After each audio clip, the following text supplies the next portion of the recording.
আমাদের এই গুম বিষয় একজন গুমের ভিত্তি হিসেবে আমাদের 3 দফা দাবি নিয়ে আজকে জনগণের সামনে এসেছি।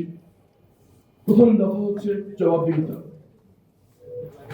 উন্নত বিশ্ব জবাবদিহিতা, উন্নত বিশ্ব কোথাও মানবাধিকার লঙ্ঘন থেমে নেই, কিছু নিশ্চিত করা হয় যখন লঙ্ঘিত হয় তখন তাদের জবাবদিহিতার আওতায় নিয়ে আসে। গুমের মতো এই বর্বর ঘটনা পুনরাবৃত্তি কোনোদিন বন্ধ করা যাবে না যতক্ষণ পর্যন্ত আমরা জবাবদিহিতা নিশ্চিত করব। দ্বিতীয় দফা গুমের ভিকটিম তাদের পুনর্বাসন।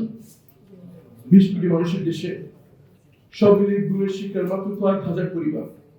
আরো যদি সুনির্দিষ্ট করতে চাই, গুম কমিশন যারা লিখিত অভিযোগ করেছেন তার সংখ্যা আনুমানিক 1500 বেশি নয়। তাদের পুনর্বাসনের দায়িত্ব সরকারকে নিতে হবে। হাজার কোটি টাকা দিয়ে আমরা ব্রিজ করতে পারছি, শত কোটি টাকা দিয়ে আমরা উন্নয়ন প্রকল্প হাতে দিচ্ছি, আর মাত্র 1500 পরিবার যাদের প্রিয়জনকে হয়তো আমরা কোনোদিন ফিরিয়ে দিতে পারবো না, যারা ফিরে এসছেন তাদের আগের জীবনে আমরা কোনোদিন ফিরিয়ে দিতে পারবো না।